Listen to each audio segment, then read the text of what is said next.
충남 서천군 판교천에서 갑오징어 수백 마리가 떼로 죽었습니다. 지금까지 갑오징어가 하천에서 폐사한 사례는 처음 있는 일인데요. 시가 2만 원을 웃도는 갑오징어가 왜 판교천에서 죽어 있었는지 원인을 알 수 없었습니다. 앵커 리포트입니다.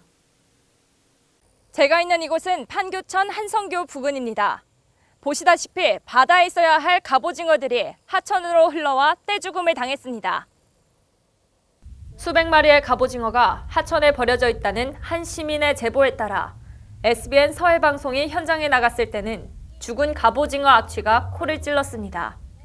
사이즈 또한 언뜻 봐도 20에서 25cm는 돼 보일 정도로 상당하고 물결에 따라 여기저기 흩어져 있습니다.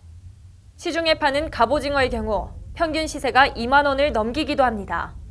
이렇게 값비싼 갑오징어가 바다가 아닌 하천에서 왜 죽음을 맞이했는지는 의문투성이었습니다. 갑오징어 서식 환경은 최소 수심 4에서 5m 이상의 깊은 물에서 생활을 하기 때문에 하천으로 들어올 이유가 없었습니다. 이에 제보자는 판교천 하류 쪽에 수문이 하나 있다며 수문을 개방했을 때 갑오징어가 같이 딸려 들어온 것이 아니냐는 의문을 제기했습니다.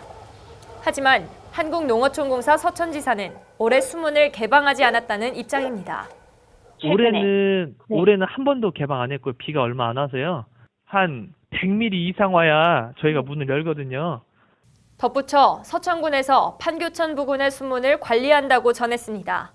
서천군에서 장구배 수문 열었을 때 올라왔다는 소리인데, 그렇죠. 그 문은 서천군에서 관리하거든요. 거기 앞에 보면은 판교천 쭉 따라서 가다 보면은 그 바다로 빠지는 곳 있잖아요. 네네.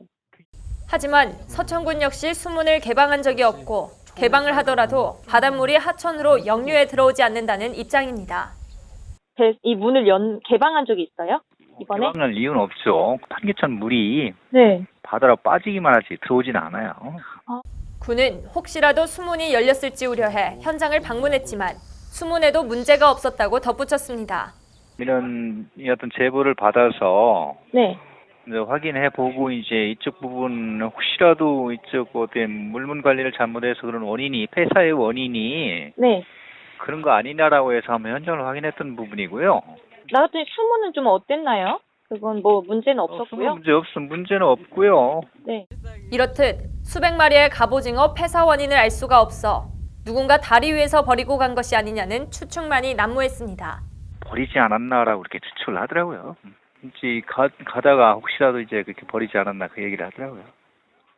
한편 일각에서는 죽은 갑오징어를 치워야 하지만 해당 부서가 명확하지 않아 며칠째 치워지지 않고 있어 환경오염이 심해질까 우려된다는 목소리도 함께 커지고 있습니다. SBN 뉴스 신혜지입니다.